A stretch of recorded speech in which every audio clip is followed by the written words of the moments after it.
দেখুন, বিভিন্ন জায়গায় নতুন সরকার যে পদক্ষেপ নিচ্ছে সেগুলো আপনাদের সামনে পরিষ্কার হচ্ছে এবং সেই পদক্ষেপগুলো মানুষ মানছে না। এতদিন পর্যন্ত যেটা ভাবা হতো যে মনে হয় সমাজের এই অংশের মানুষ মানবেন না, এই যে পারসেপশন তৈরি করা হয়েছিল, ভাবনা যে রাজাবাজারে কেউ হেলমেট পরবে না, এর পারসেপশন তৈরি করা হয়েছিল, অথবা রাস্তার উপরে রাস্তা আটকে নামাজ ওরা পড়বেই, ওদের তোলার মতো কারোর ক্ষমতা নেই, আইন কানুন সেখানে ভোঁতা। কিন্তু আইন যে সবার জন্য, মানে শাসকের আইন নয় বরঞ্চ আইনের শাসন চলবে, এই যে কথাটা বারবার বলা হতো, সেটা আজকে পরতে পরতে মানুষ অনুভব করছে। খুশির ঈদ, এটা তো মানে যে ঈদটা আজকে পালিত হলো, এই ঈদ তো মূলত বকরি ঈদ। কিন্তু নামাজ রীতি বা নামাজ পড়া বা আল্লাহর কাছে প্রার্থনা করা, মান্নাত করা, তার যে অনুষ্ঠানগুলো হয় আজ কিন্তু রীতি মেনে, সরকারের নিয়ম মেনে, ধর্মকে মাথায় রেখে মেনে রেসপেক্ট করে সেটা পালিত হলো। কিন্তু আচ্ছা, আপনাদের মনে হচ্ছে না যে কেন তাহলে পূর্বতন সরকারের কেউ, এমনকি কংগ্রেস সরকারও বটে, তারা যখন ছিলেন, বা তৃণমূল যখন ছিলেন, বা বামেরা যখন ছিলেন, কেন তারা সাহস দেখাননি বলতে? তাহলে কি তাদের এই 30%-এর ভোট আইনের শাসনের চাইতেও বেশি জরুরি ছিল, যার জন্য দিনের পর দিন অনুপ্রবেশ, দিনের পর দিন ধর্মের নামে অতিরিক্ত সুযোগ সুবিধা দেওয়া, আইন শৃঙ্খলাকে বুড়ো আঙুল দেখানোর প্রক্রিয়া চলেছে? আসুন আপনাদেরকে আজকের এই বকরি ঈদের নামাজের, আমরা সম্মান করি ধর্মকে, সেই ছবি আমরা আজকে দেখতে পেলাম কি, আসুন একবার আপনাদেরকে দেখাই। দেখুন, কলকাতার রেড রোড পুরো ফাঁকা, রেড রোড পুরো ফাঁকা। এটা হচ্ছে ব্রিগেড প্যারেড গ্রাউন্ডে, দেখতে পাচ্ছেন রেড রোডের সেই এন্ট্রিটা, এই হচ্ছে এন্ট্রি, গাড়ি ঘোড়া চলছে। সকালবেলায় যখন পুরো রাস্তা বন্ধ থাকতো এবং অন্যান্য বছরের মতো, আর একদিকে আমরা দেখতে পাচ্ছি কি ব্রিগেডে অত্যন্ত শ্রদ্ধার সঙ্গে ধর্মীয় রীতি পালন করে, পাশে মাথায় রাখতে হবে আইনের শাসনকে পালন করে এই মুসলিম সম্প্রদায়ের যারা মানুষ ছিলেন তারা কিন্তু তাদের এই বকরি ঈদের সকালবেলার প্রাতঃ নামাজের যে কাজ সেটা তারা সম্পন্ন করলেন। অসাধারণ এই ছবি। একদিকে আইনের শাসনও মানা হলো, অন্যদিকে ধর্মকে পূর্ণ শ্রদ্ধাও দেওয়া হলো। কিন্তু আমাকে বলুন তো যে কেন অন্যান্য সরকারেরা এই সাহসটুকু দেখাননি? তাদের কি দায়বদ্ধতা ছিল যার জন্য বাংলাদেশের সীমানা খুলে দিয়ে, দিনের পর দিন বর্ডার না দিয়ে, কাঁটাতারের বেড়া না দিয়ে, জমি অধিগ্রহণে সাহায্য না করে দিনের পর দিন অনুপ্রবেশকারীদের ঢোকাতে সাহায্য করেছেন? কেন? দেখতে পাচ্ছেন ছবি, একদিকে হচ্ছে, আর ঠিক আজকের এই একই দিনে আরেকটা ছবি আপনাদেরকে দেখাই। আমি সকালবেলা উঠেই দেখলাম যে রাজ্যের মুখ্যমন্ত্রী শুভেন্দু অধিকারী ঈদ শুভেচ্ছা জানিয়েছেন, সেই ছবিটা যেমন আছে। পাশাপাশি আমার প্যানেলে উপস্থিত থাকা সুমন রায়চৌধুরী, কংগ্রেস নেতা, তিনিও দেখলাম বেশ সুন্দর করে একটা ছবি দিয়ে ঈদ মুবারক লিখেছেন, আজকে পোস্ট দিয়েছেন। কিন্তু পাশাপাশি এটা মাথায় রাখতে হবে যে ধর্ম পালন করতে গিয়ে আইনের উল্লঙ্ঘন করা তো চলবে না কখনো। যদিও সুমনদাদের হাতে এখন এই মুহূর্তে সেই মানে প্রশাসনিক যে ক্ষমতা সেটা এখন নেই, ঠিক আছে, কিন্তু আগে ওনারা কখনো দেখাননি। কেন দেখাননি আমি জানি না। আরেকটা ছবি দেখাই, সেটা হচ্ছে মায়াপুরের ছবি, ইস্কনের চন্দ্রোদয় মন্দির, সেখানে গোশালা আছে আপনারা জানেন। এই গোশালাতে আজ রাজ্যের মুখ্যমন্ত্রী শুভেন্দু অধিকারী তিনি ব্যক্তিগত কারণে গেলেন, ব্যক্তিগতভাবে, মানে একজন ভক্ত হিসাবে তিনি গেলেন। তার উপস্থিতি আজকে কোনো প্রশাসনিক বা রাজনৈতিক কর্মকাণ্ড নয়, তিনি নিজে একজন ভক্ত। ইস্কনের আগেও তিনি গেছেন, আজ তিনি মায়াপুর মন্দির প্রাঙ্গণে উপস্থিত থাকলেন এবং তিনি গোমাতার পুজো দিলেন। এমন একটা দিনে তিনি গোমাতার পুজো দিলেন যেদিনে কিন্তু বকরি ঈদ। মূলত আমরা জানি যে ঈদের দিনে গো হত্যা করা হয়, মানে গো আল্লাহর উদ্দেশ্যে সমর্পণ করা হয়, সমর্পণের একটা রীতি আছে। শুধুমাত্র গরু নয়, আরও নানান রকম পশু কুরবানি দেওয়া হয়, তো তার একটা রীতি আছে। ঠিক সেই দিনে হিন্দু সম্প্রদায় বা সনাতনীদের রীতি মেনে গোমাতাকে যে পুজো করা, তাকে শ্রদ্ধা করা, সেটাও কিন্তু মুখ্যমন্ত্রী করলেন। তিনি বারবার বলছি এটা রাজনৈতিক বা রাজ্যের কোনো বিষয় নয়, তিনি ব্যক্তিগতভাবে উপস্থিত ছিলেন। আজকে মায়াপুর মন্দির প্রাঙ্গণে সাংবাদিকদের প্রশ্নের উত্তরে কি বলেছেন রাজ্যের মুখ্যমন্ত্রী একবার শোনাই আপনাদের, শুনুন। এখানে আছে, আমি এখানে হৃদয়ের সঙ্গে এসেছি। আমি একজন সনাতনী, আমি ইস্কনের পরম ভক্ত। আমি শ্রীলা প্রভুপদ গোটা পৃথিবীব্যাপী হরে কৃষ্ণ মন্ত্র, প্রভু শ্রী জগন্নাথ দেবের রথযাত্রা, তিনি একমাত্র ব্যক্তি গোটা পৃথিবীতে ছড়িয়ে দিয়েছেন। এর থেকে আর বড় কিছু ইসকনের তরফ থেকে কি কোনো কিছু? এরা নিঃস্বার্থভাবে গীতা প্রচার প্রসার করে বহু জায়গায় অপমানিত হয়েছে। এরা থেমে নেই। শ্রীলা প্রভুপদ ঠাকুরের মহাগুরুর যে আশীর্বাদ, তাকে তিনি করেছেন। ইস্কনে এসে রাধা মাধবের দর্শন করা, গোমাতার সেবা করা, শ্রীলা প্রভুপদ চরণে প্রণাম নিবেদন করা, প্রভু শ্রী চৈতন্যদেবকে স্মরণ করা, প্রার্থনা করা, কীর্তন শোনা, ভজন শোনা এবং গীতার বাণীকে গ্রহণ করে আগামী দিনে মানুষের কল্যাণে যাতে আমরা কাজ করতে পারি, পশ্চিমবঙ্গ যাতে আগের মতো তার গৌরব করতে পারি, সেই প্রার্থনা নিয়ে এসেছি। আমাদের অনেকগুলো নাম হট্টে আমি বছরে 3 বার রাধা মাধবের অভিষেক করি, এক দোল পূর্ণিমার দিন, এক জন্মাষ্টমীর দিন, আর জগন্নাথ দেবের রথযাত্রা চলাকালীন। আমার সঙ্গে ভক্তিচারু মহারাজের বিশেষ সম্পর্ক। তিনি যখন মেদিনীপুরে যেতেন আমাকে ডেকে পাঠাতেন এবং একসঙ্গে আমরা প্রসাদ দিতাম। এটা আমার স্মৃতি আছে, আমি এখানে এসেছি, আমরা একসঙ্গে অনেক কাজ করবো। এটাই হচ্ছে সাম্প্রদায়িক সম্প্রীতির হয়তো একটা উদাহরণ হতে পারে। একদিকে ঈদ পালিত হচ্ছে, যারা মুসলিম ধর্মাবলম্বী তারা বকরি ঈদ, কুরবানি সবই করছেন নিয়ম মেনে, আরেকদিকে হিন্দু সম্প্রদায় তারাও তাদের মতন কাজ করছেন। এটাই কাউকে অতিরিক্ত প্রায়োরিটাইজ করা, অতিরিক্ত সুবিধা দেওয়া, আইনের শাসনকে বুড়ো আঙুল দেখানো, সেটা কিন্তু আজকের দিনে হলো না। আমি জানি না যে রাজনৈতিক ব্যক্তিত্বরা কে কি বলবেন, তবে আমার মনে হয়েছে আপাতভাবে দেখে এটাই হয়তো সাম্প্রদায়িক সম্প্রীতির এক টুকরো ছবি আজকে ধরা পড়ল। যে যার কাজ সঠিকভাবে করুন, আইন মেনে চলুন, অতিরিক্ত অ্যাডভান্টেজ নেওয়ার চেষ্টা করবেন না কারুর থেকে, তারই একটা বার্তা পরিষ্কার আজকে গেল। আমি পরিচয় করে দেবো আজকে যারা আমাদের সঙ্গে রয়েছেন। আমার সঙ্গে রয়েছেন দীপঙ্কর সরকার, অধ্যাপক সরকার, বিজেপির মুখপাত্র হিসাবে আজকে রয়েছেন, স্বাগত জানাই। সুমন রায় চৌধুরী, আমার অত্যন্ত প্রিয় এবং দীর্ঘদিনের আমাদের প্যানেল গেস্ট। সুমন রায় চৌধুরী জাতীয় কংগ্রেসের মুখপাত্র হিসাবে আমাদের সঙ্গে রয়েছেন। আমাদের সঙ্গে অনলাইনে যুক্ত রয়েছেন তৃণমূলের আজকে মুখপাত্র নীলাঞ্জন দাস। আমি নীলাঞ্জন বাবুকেও আজকের অনুষ্ঠানে স্বাগত জানাচ্ছি। আচ্ছা, উনি আর কিছুক্ষণের মধ্যে এসে আমাদের সঙ্গে উপস্থিত হবেন। সুমনদা, আপনার এই আজকের এই দুটো যে ছবি দেখলেন, একদিকে ঈদ পালিত হলো, নিয়ম মেনে হলো, রাস্তা আটকে হলো না, তো এবং পাশাপাশি মায়াপুরও পুজো হলো, মানে গোমাতার পুজো হলো, যজ্ঞ হলো সনাতনী রীতি মেনে। এটাকে কি সাম্প্রদায়িক সম্প্রীতির ছবি বলতে আপত্তি আছে? নিয়ম মেনে সবাই সবার ধর্ম পালন করবে, নিয়ম মেনে প্রশাসনিক যেগুলো আদব কায়দা আছে সেগুলো মেনে আমরা বেঁচে থাকব এবং একটি ডিসিপ্লিনড সোসাইটি তৈরি হবে। এটাই তো জাতীয় কংগ্রেসের কথা, এতে তো কোনো অসুবিধা কিছু নেই। এতদিন তো ছিল না সেটা না, কোনটাকে আপনারা নামাজ পড়ার বিরোধিতা কখনো কোনো কংগ্রেস নেতা করেন না, আজও পারবে না করতে। আপনি বলুন যে রেড রোড পড়ে নামাজ পারবেন না। পশ্চিমবঙ্গে কংগ্রেস শেষ শাসন ক্ষমতায় 49 বছর আগে ছিল, তা 49 বছর আগের ঘটনা আমি তো আপনাকে বলতে পারবো না। তবে কংগ্রেস দেশটাকে প্রায় 70 থেকে 75 বছর শাসন করেছে। কেউ জাতীয় কংগ্রেসের দিকে আঙুল তুলে বলতে পারবে না যে বা কোনো একটি ধর্মে প্রতি বেশি সখ্য দেখিয়েছে, কোনো একটি ধর্মকে অবহেলা করেছে। আমরা বহুত্ববাদে বিশ্বাস করি, যারা বিশ্বাস করেন না তাদের কাছে নানা রকমের ছল চাতুরি রয়েছে, ছলনা রয়েছে বিভাজন তৈরি করার। আমি তো অন এয়ার বলছি, যদি নিয়ম মেনে আজকে যে মুসলিম সম্প্রদায় তারা আজকে ব্রিগেড প্যারেড গ্রাউন্ডে নামাজ পাঠ করেছেন, খুশি মনে বাড়ি ফিরেছেন, কোনো অসুবিধা নেই। কোনো জাতীয় কংগ্রেসের নেতা আপনাকে বলতে যাবে না খুব খারাপ হয়েছে, আমি সেটা বলিনি। কিন্তু তাদের কাছে আমরা কি বলছি, আপনারা তো কখনো কেউ আমরা কি বলছি, রাজ্যে বিরোধী ছিলেন না তা নয়, বিরোধী তো কণ্ঠ আছে।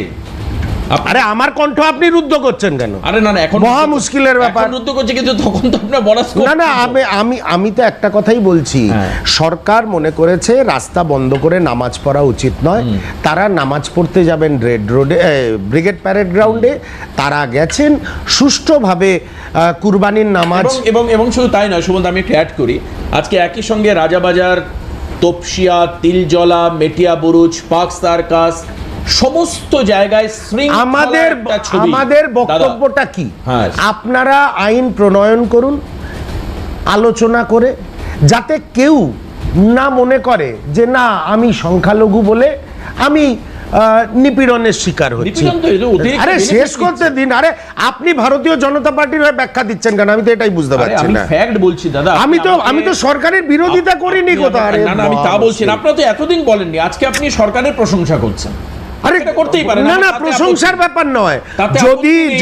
যদি ওনারা কোনো আইন প্রণয়ন করে থাকেন এবং তাতে সংখ্যালঘু সম্প্রদায় কোনো অসুবিধা বোধ না করে থাকে, সুন্দরভাবে গিয়ে নামাজ পড়ে যে যার বাড়ি ফিরে এসে থাকতে পারে, সেখানে জাতীয় কংগ্রেস আপত্তিটা তুলেছে কোথায়?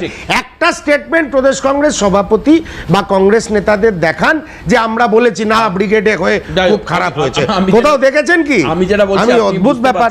আপনি দীর্ঘদিনের বক্তা, অসুবিধা নেই, আমি জানি যে ভাষাগতভাবে বা এই কারিগরিভাবে আপনি ব্যাপারটাকে অন্যদিকে নেওয়ার চেষ্টা করবেন। দীপঙ্কর দা, এই যে সাহস, আমি আবার পরিষ্কার বলছি, এই সাহস বর্তমান সরকার দেখালো যে আইনের শাসন প্রতিষ্ঠা করতে হবে, ধর্মের নামে অতিরিক্ত সুবিধা দেওয়া চলবে না। এই যে অবস্থান, এটাকে দীর্ঘদিন ধরে কংগ্রেস, তৃণমূল, সিপিএম, আপনাদের হিন্দুবাদী দল এবং সাম্প্রদায়িক দল বলে চাই, coat unquote, I repeat again, BJP সাম্প্রদায়িক দল, তারা হিন্দুদেরকে তোষামত করছে বা হিন্দুত্বের কথা বলছে, সনাতনের কথা বলছে, মুসলিমদের কথা বলছে না, কিন্তু আইন উল্লঙ্ঘনকেও সরাসরি সমর্থন জানিয়ে এসছে সমস্ত বিরোধী দল, একদিকে বাম, কংগ্রেস এবং তৃণমূল। শুভ সন্ধ্যা সকলকে। সুমনদা খুব সুন্দর বলছিলেন,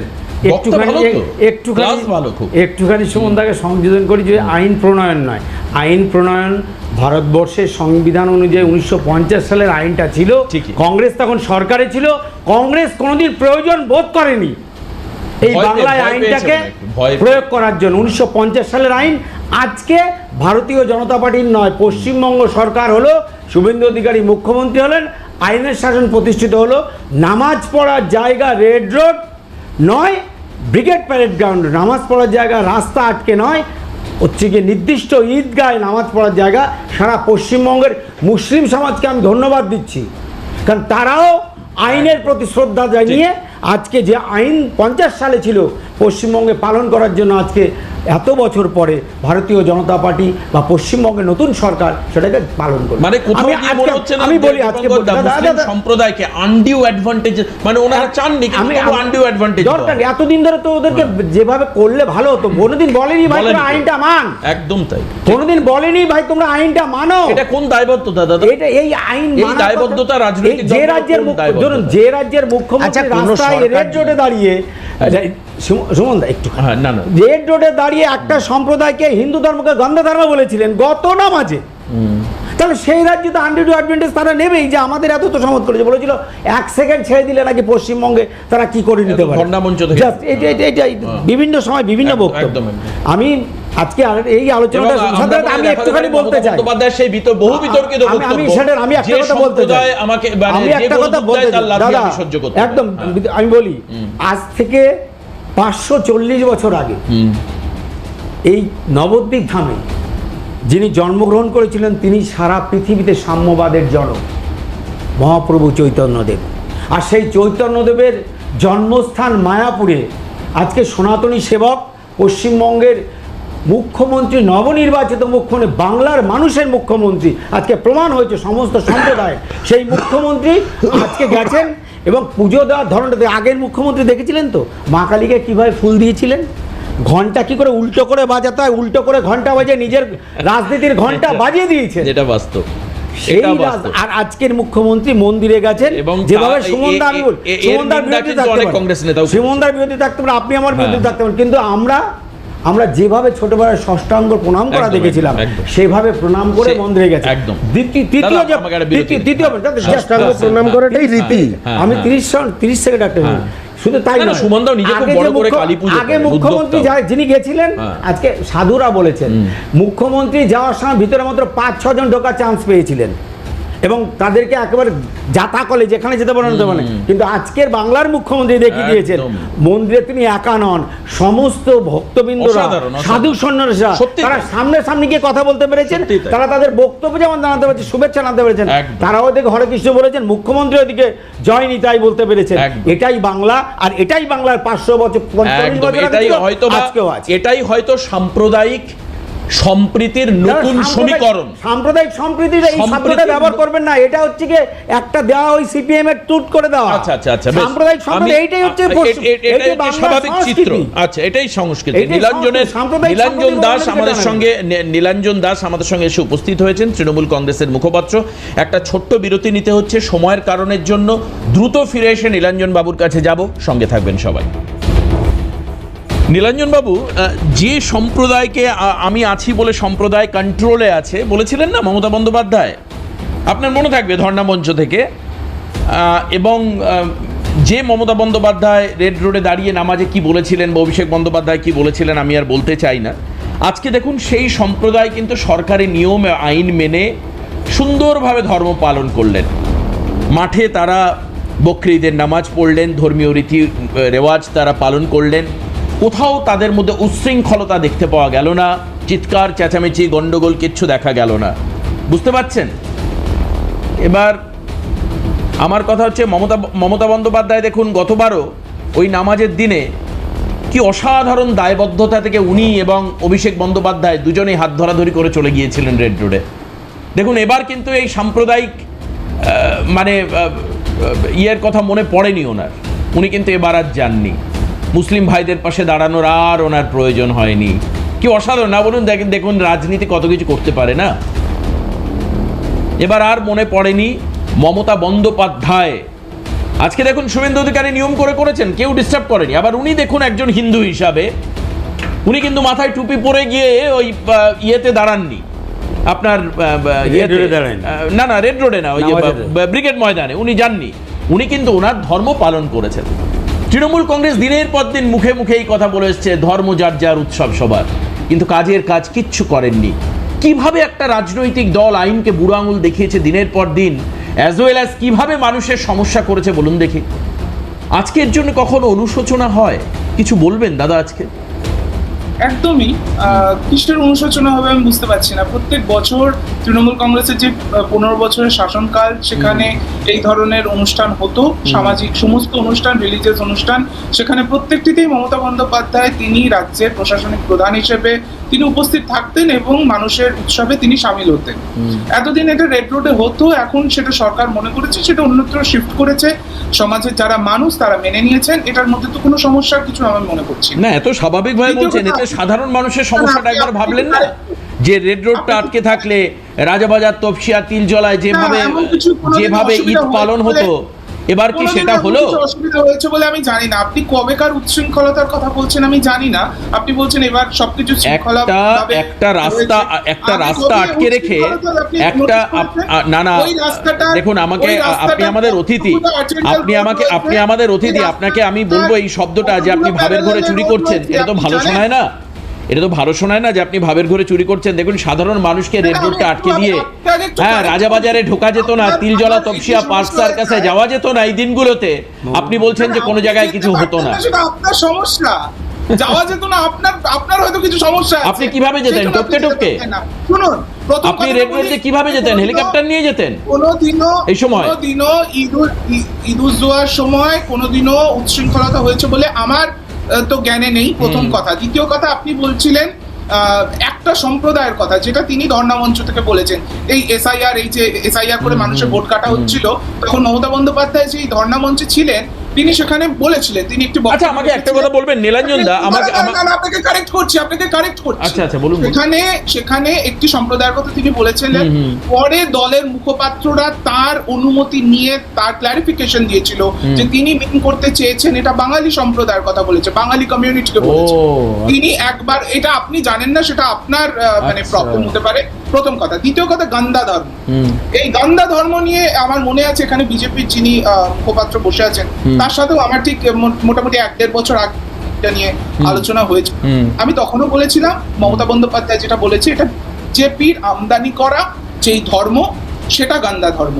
বাঙালিরা রামকৃষ্ণ পরমহংসের হিন্দুত্বে বিশ্বাস করে, স্বামী বিবেকানন্দ হিন্দুত্বে বিশ্বাস করে।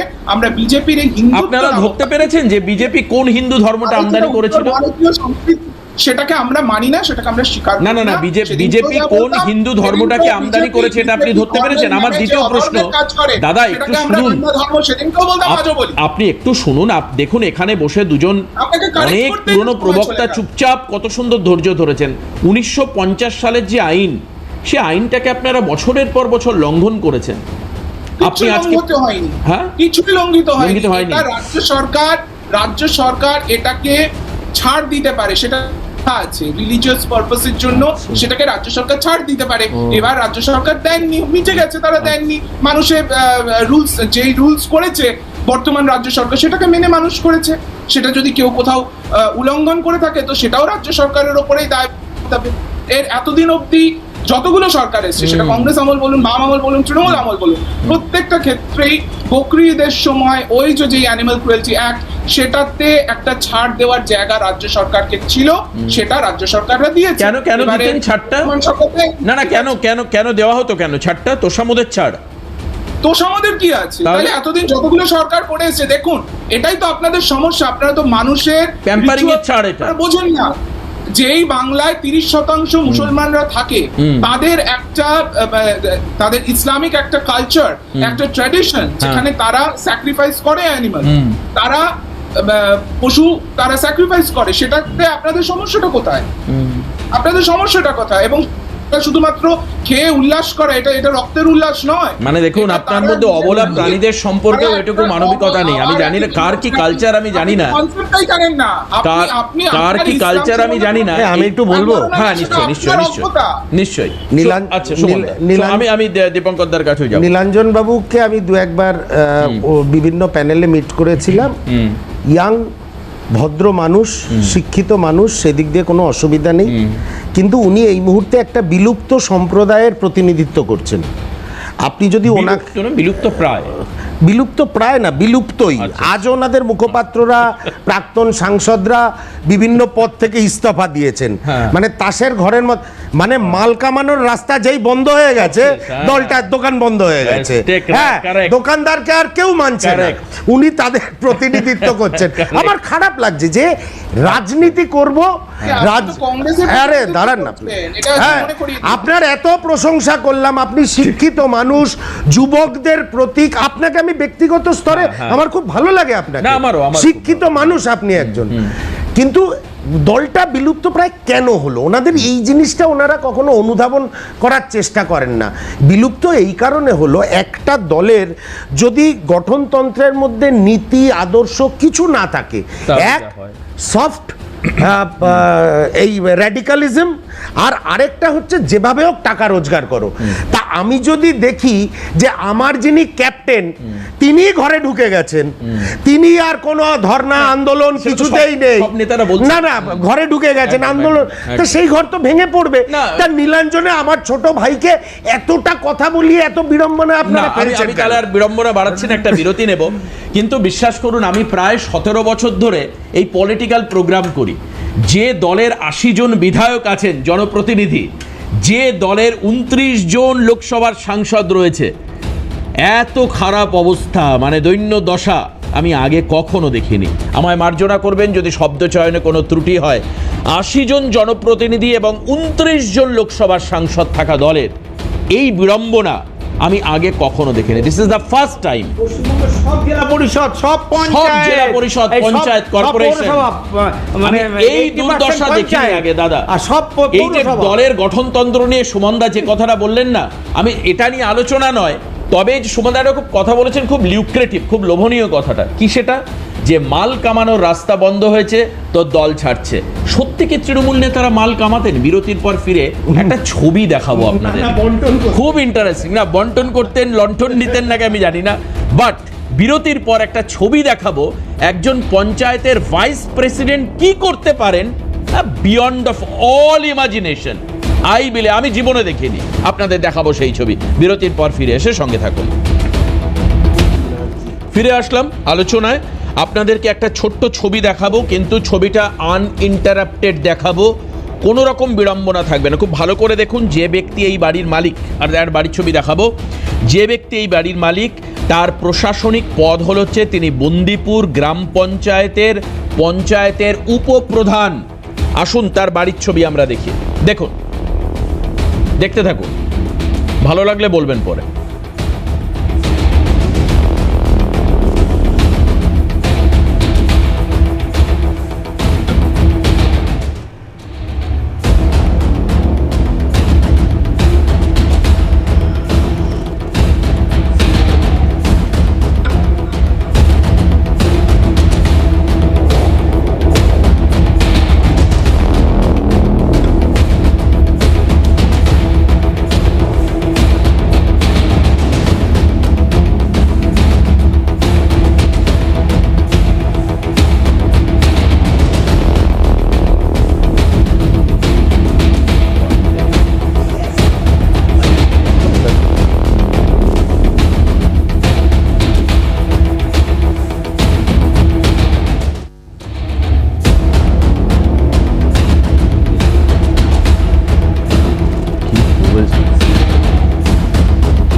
দেখো,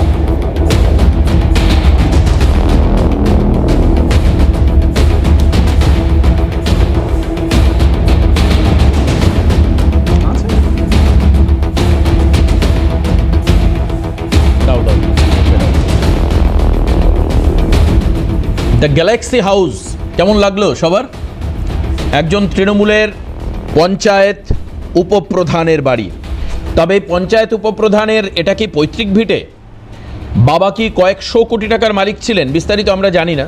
আমরা আশা করি এই প্রোগ্রামে সুমনদাও জানবেন না, হয়তো দীপঙ্কর দাও জানবেন না, হয়তো জানতে পারেন একমাত্র নীলাঞ্জন দা, কারণ যেহেতু ওনার দলের লোক। দাদা, ওনার কি কোনো অন্য রোজগার ছিল? মানে আমরা বাড়িটা দেখালাম, ছবিটা পেয়েছি, এই ব্যক্তি তোলাবাজির অভিযোগে গ্রেপ্তার হয়েছেন, নাম প্রসেনজিৎ দাস, প্রশাসনিক ডেজিগনেশন মানে এতে বন্দিপুর উপপ্রধান পঞ্চায়েতের। কিন্তু আমি এখনো জানি না যে ওনার এই বাড়ি এটা কি পঞ্চায়েতের পয়সায় করা নাকি অন্যান্য কোনো বড় রোজগার ছিল, আমি জানি না দাদা। আমি আপনাকে জিজ্ঞেস করছি, আমি নিজে স্যারেন্ডার করছি, আমার কাছে ইনপুট দিতে পারেনি আমার লোকেরা। আমিও এই বিষয়টা সারেন্ডার করছি, আমিও জানি না যে টাকার না জানাটাই স্বাভাবিক। আপনি যেহেতু সেটা সরকার বলতে পারবে, সরকার একটু ইনভেস্টিগেশন করুক। আপনাদের কাছে আমার দুটো প্রশ্ন। এক হচ্ছে বিজেপির কাছে প্রশ্ন যে ইনি কি ভালো তৃণমূল না খারাপ তৃণমূল? কারণ বিজেপি তো এখন ভালো তৃণমূলদের জন্য দরজা জানলা খুলে দিয়েছে, তো ওই জন্য জিজ্ঞাসাটা করলাম যে এই সমস্ত এলিমেন্টগুলো কি তারা নেওয়ার জন্য তৈরি, প্রথম কথা।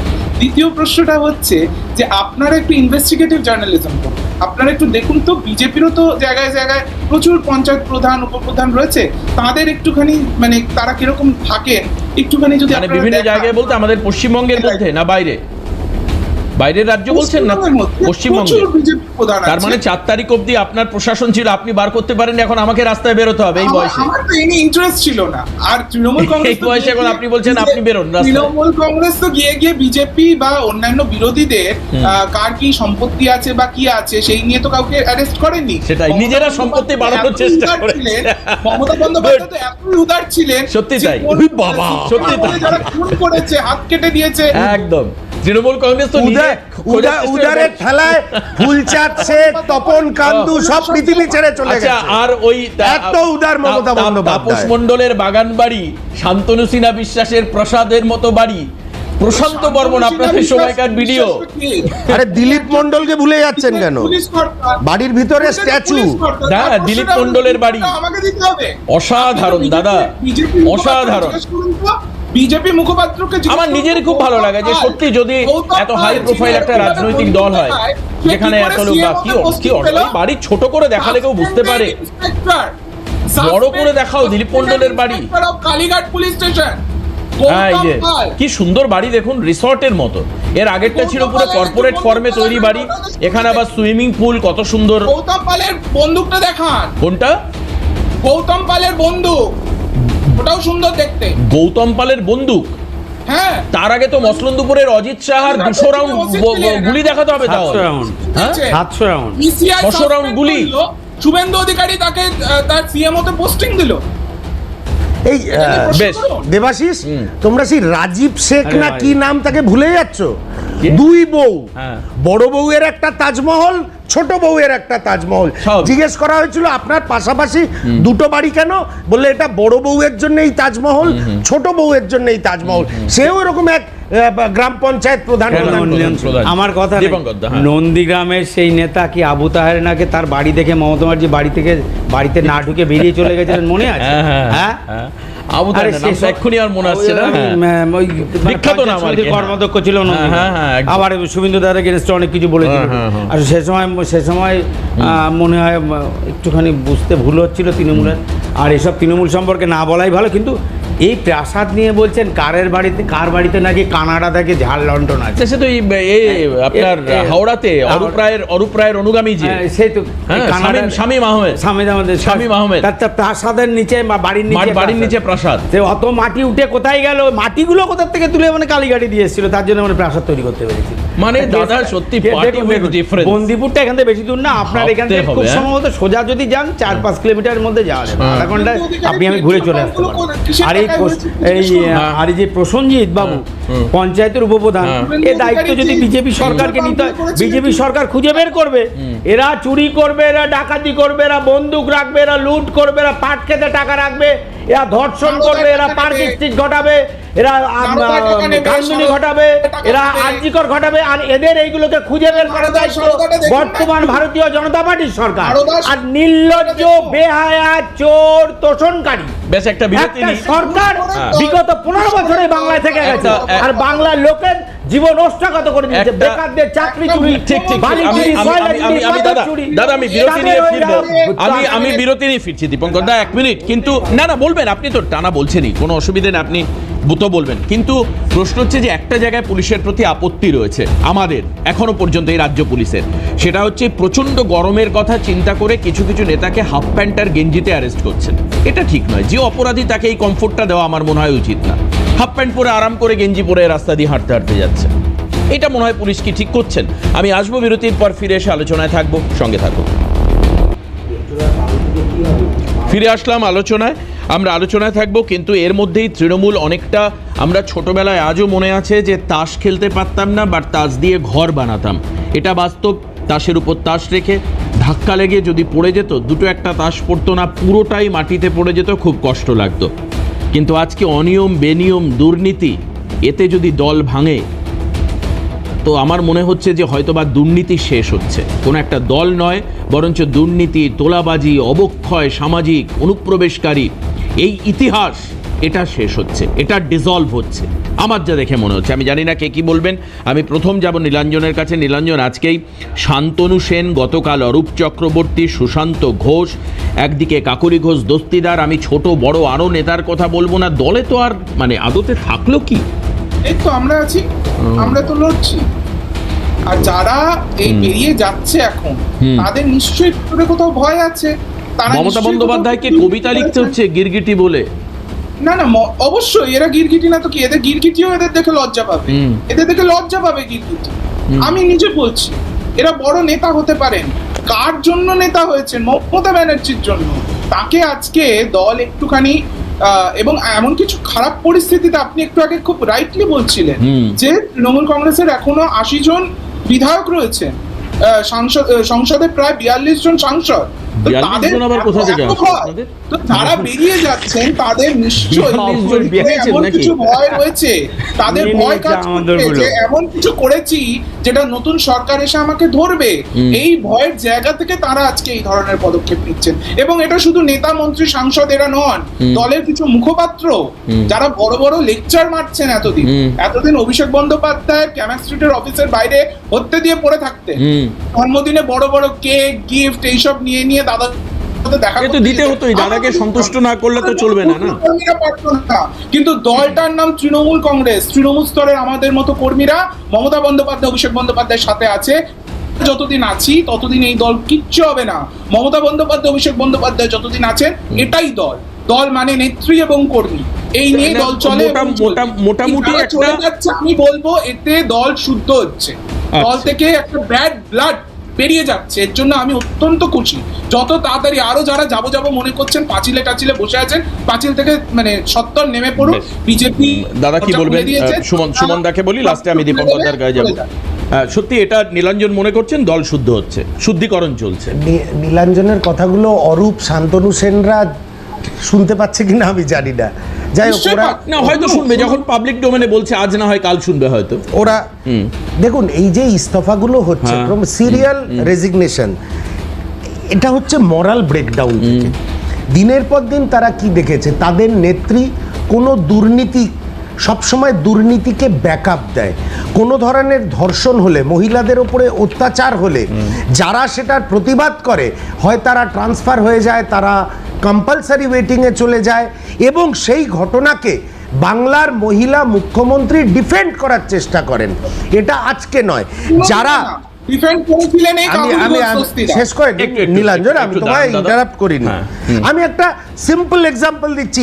আজকে তো আপনারা দিলীপ মণ্ডলের বাড়ি দেখাচ্ছেন, ওই বন্দিপুরের বাড়ি দেখাচ্ছেন, অনেক বাড়ি দেখাচ্ছেন।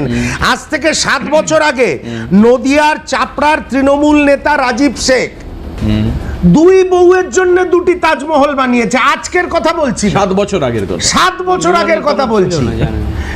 বিষয়টা হচ্ছে এইটা ওদের কালচার, মজ্জায় ঢুকে গেছে। একদম পয়সা রোজগার করতেই হবে, বেআইনিভাবে পয়সা রোজগার করতে হবে। দিদি যতদিন বেঁচে আছে লুটে পুটে খেলে, দিদি না থাকলে আর আমাদের খুঁজে পাওয়া যাবে না। তাই হচ্ছে কোনো রাজনৈতিক দলের যদি বেসিক প্রিন্সিপাল না থাকে, আইডিওলজি না থাকে, শুধু কংগ্রেসকে ভাঙবো, কংগ্রেসকে শূন্য করে দেব, এই আইডিওলজি নিয়ে যে দল তৈরি হয় সেই দলের এই পরিণতি হয়। মমতা বন্দ্যোপাধ্যায়, শুনে রাখুন বাংলার মানুষ আর দর্শকরা, মমতা বন্দ্যোপাধ্যায় যে ঘরে ঢুকেছে আর জীবনে বেরোতে পারবে না। বিজেপিকে যদি কেউ থামাতে পারে সেটা একমাত্র জাতীয় কংগ্রেস। তোমার নেত্রী গণ, নীলাঞ্জন তোমার নেত্রী গণ। সুমনদা, আগেরবারেও তো গেল সময়। দীপঙ্কর। এবার বলছি যে এই যিনি বলছিলেন এই তোলামূলের হয়ে আর কি, যে কার জন্য নেতা হয়েছে, সত্যি সত্যি তো যার জন্য নেতা হয়েছে তার জন্য তাদের নামের পাশে চোর পড়েছে। সেজন্য সৌগত রায়ের মতন একজন অধ্যাপক প্রফেসর মানুষ, তাকে রাস্তায় যেতে গিয়ে ডিম খেতে হয়, পচা ডিম ফেলতে হয়, তার গায়ে মারে এবং চোরদের বদনাম নিতে হয়। এটাও কিন্তু সত্যি, দুটো জিনিসই সত্যি। এবার এই বাংলার মানুষের তৃণমূল কংগ্রেসের চুরি দেখছে, তৃণমূল কংগ্রেস চুরি করেছে, এটা সবাই ব্যাপার। কিন্তু এই চুরিটাকেই প্রাতিষ্ঠানিক রূপ দেওয়া, সেটা তৃণমূল কংগ্রেস করেছে। এবং এরা প্রথম যেদিন ধরা পড়েছিল, নন্দীগ্রামের বাড়ি, সেই নন্দীগ্রামের বাড়ি থেকে শুরু করে এই যে রাজীব শেখের কথা বলছিল, এদের কথা শুরু করে সেই দিন যদি ব্যবস্থা নিত, তাহলে বাংলার মানুষের যুব সমাজের চাকরি চুরি হতো। কোথাও ক্যামেরা বাড়ি, কোথাও হাতি বাড়ি। যুব সমাজের জন্য চাকরির সংস্থানের জন্য ফর্ম ফিল-আপের জন্য হাজার হাজার টাকা দিতে হতো না। বাংলার মায়েরা বাড়িতে বসে সম্মানে থাকতে পারতেন। তাদেরকে দূর করতে বললে ঘটনা ঘটতো না, কসবার মতন ঘটনা ঘটতো না। আর এরকম যারা 2 নম্বরই করে এই বাংলা সংস্কৃতি শেষ করেছে, এইরকম ধরনের লোকগুলোরও জন্ম হতো না। আমাদের শেষ করতে হবে। আর এই তোলামূলকে শেষ, কোনোদিনও আর আসতে না, হবে না। আমাদের তাসের ঘরের মতো আমাদের শুধু আজকের কোনোদিনও আসবে না। আচ্ছা আজকের অনুষ্ঠান এখানে শেষ করতে হবে। পাটবাগানে টাকা পাওয়ার পরেও বস্তা বস্তা টাকা পাওয়ার দীপঙ্করের পরেও টাকা কিছুটা নিয়ে নিয়ে না, তৃণমূলের যারা আছে নীলাঞ্জন ভালো ছেলে। আমার খারাপ লাগছে না এই প্রাসাদের মতো বাড়ি দেখার পর পাটবাগানের খেলা দেখার পরেও নীলাঞ্জন দাকে সমর্থন করতে হচ্ছে তৃণমূলকে, এটা রাজনৈতিক দায়বদ্ধতা।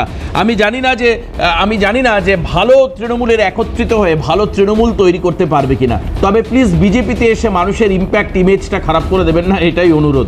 যারা ভালো তৃণমূল তারা ভালো তৃণমূলে থেকে ভালো করে তৃণমূল কংগ্রেসটাকেই গড়ে তুলুন, আমরা এটাই হয়তো চাইবো। যাই হোক, সুমন দা, দীপঙ্কর দা এবং নীলাঞ্জনকে সবাইকে ধন্যবাদ জানাই, আর আপনাদেরকেও যারা এতক্ষণ এই প্যানেলে আমাদের সঙ্গে ছিলেন। পরের খবরে নজর রাখবেন, ভালো থাকবেন, সুস্থ থাকবেন, নমস্কার।